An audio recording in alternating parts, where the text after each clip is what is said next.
வணக்கம். தலைப்புச் செய்திகள். இஸ்ரேல் ஈரான் சண்டை, காசாவில் நிகழ்ந்து வரும் நீண்டகால போர் ஆகியவற்றால் உலகின் அமைதி சீர்குலைந்துள்ளது. இதனால் அமைதியை நிலைநாட்டவும், வட்டார நிலைத்தன்மையை உறுதிப்படுத்தவும் அரச மலேசிய ராணுவப் படை தயாராக இருக்க வேண்டும். உயர் தொழில்நுட்பம் கொண்ட தற்காப்பு சாதனங்களை மலேசிய ராணுவப் படை கொண்டிருப்பது அவசியம் என்று மாமன்னர் சுல்தான் இப்ராஹிம் சுல்தான் இஸ்கண்டார் அறிவுறுத்தியுள்ளார். National aspirations with youth program எனும் நன்பா திட்டம் உறவுகளை வலுப்படுத்துவதோடு அரசாங்க தகவல்களை மக்களிடையே கொண்டு சேர்க்கும் என்று தகவல் தொடர்பு அமைச்சர் ஃபாமி ஃபாசில் தெரிவித்துள்ளார். இந்திய சமூகம் அரசாங்கமிடையே நல்லதொரு ஒத்துழைப்பையும் இணக்கத்தையும் உருவாக்கும் வகையில் இந்த நன்பா திட்டம் வடிவமைக்கப்பட்டுள்ளது. மேலும் இத்திட்டம் இந்திய சமூகத்திற்கு, குறிப்பாக இளைஞர்களுக்கு மிகவும் சிறந்த பொருத்தமான திட்டமாக உள்ளது என்றும் அமைச்சர் குறிப்பிட்டார். 4 மாணவர்கள், ஒரு வர்த்தகர் என 5 மலேசியர்கள் ஈரானில் தங்கியுள்ளனர். தாங்கள் பாதுகாப்பாக உள்ளதாகவும் வெளியேற்ற முயற்சிகளிலிருந்து விலகுவதாகவும் அவர்கள் கையெழுத்திட்டு ஈரானுக்கான மலேசிய தூதரகத்தில் தந்துள்ளனர் என்று டத்தோஸ்ரீ முகமது ஹசன் இன்று தெரிவித்தார். அவர்கள் மலேசிய அரசாங்கத்திற்கும் விஸ்மா புத்ராவிற்கும் நன்றி தெரிவித்ததாகவும், ஆனால் போரினால் பாதிக்கப்பட்ட நாட்டிலேயே இருக்க தேர்ந்தெடுத்ததாகவும் வெளியுறவு அமைச்சர் தெரிவித்தார். 13வது மலேசிய திட்டத்தை திருத்துவதற்கான அரசாங்கத்தின் நடவடிக்கை குறித்து முன்னாள் பொருளாதார அமைச்சர் டத்தோஸ்ரீ ரஃபிசி ரம்லி குற்றஞ்சாட்டியுள்ளார். ஆனால் உண்மையில் இத்திட்டத்தின் திருத்தம் செய்வதற்கான முடிவு அவசர நடவடிக்கை அல்ல என்று தகவல் தொடர்பு அமைச்சர் ஃபாமி ஃபாசில் பதில் கூறியுள்ளார். பாமக நிறுவனர் ராமதாஸை சந்தித்தது அரசியலுக்கு அப்பாற்பட்டது. மரியாதை நிமித்தமாக சந்தித்து அவரது உடல் நிலையை விசாரித்தேன். கூட்டணி குறித்து பேச வரவில்லை. ராமதாஸ் அன்புமணியை சமாதானப்படுத்துவதும் எனது வேலை அல்ல. அவர்கள் சமாதானமாக இருந்தால் மகிழ்ச்சி என்று காங்கிரஸ் தமிழக தலைவர் செல்வ பெருந்தகை தெரிவித்துள்ளார். தமிழகத்திலேயே முதல் முறையாக அருப்புக்கோட்டையில் உள்ள ஒரு கோயிலுக்கு கஜா என்ற இயந்திர யானையை நடிகை த்ரிஷா வழங்கியுள்ளார்.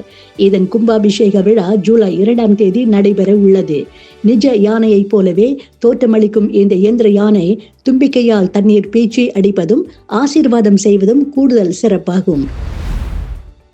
கர்நாடக அணைகள் முழு கொள்ளளவை எட்டியதால் தமிழகத்துக்கு வினாடிக்கு 82,000 கன அடி நீர் திறக்கப்பட்டுள்ளது. கர்நாடகாவில் காவிரி நீர்பிடிப்பு பகுதிகளான தலக்காவிரி, பாகமண்டலா, மடிக்கேரி, மைசூரு உள்ளிட்ட இடங்களில் கடந்த ஒரு வார காலமாக கனமழை பெய்து வருகிறது. இதனால் காவிரி ஆற்றில் வெள்ளப்பெருக்கு ஏற்பட்டுள்ளதால் ஹாரங்கி, ஹேமாவதி ஆகிய அணைகளுக்கு நீர்வரத்து அதிகரித்துள்ளது.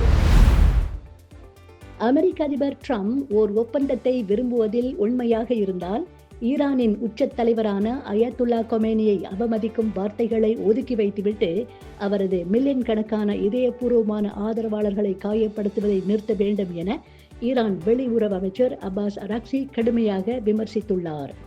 ஈரானின் ஏவுகணைகளால் தகர்க்கப்படுவதை தவிர்க்க இஸ்ரேலுக்கு அப்பாவிடம் ஓடுவதை தவிர வேறு வழியில்லை என்பதை உலகுக்கு காட்டிய மகத்தான வெற்றி எங்களுடையது என்று அவர் தெரிவித்தார். இஸ்ரேல் ஹமாஸ் இடையே போர் நிறுத்தம் நெருங்கிவிட்டது என்று நினைக்கின்றேன். சம்பந்தப்பட்ட சிலரிடம் நான் இப்போதுதான் பேசினேன். அடுத்த வாரத்துக்குள் போர் நிறுத்தம் ஏற்படும் என்று நாங்கள் நினைக்கின்றோம் என்று அமெரிக்க அதிபர் டொனால்ட் ட்ரம்ப் தெரிவித்துள்ளார்.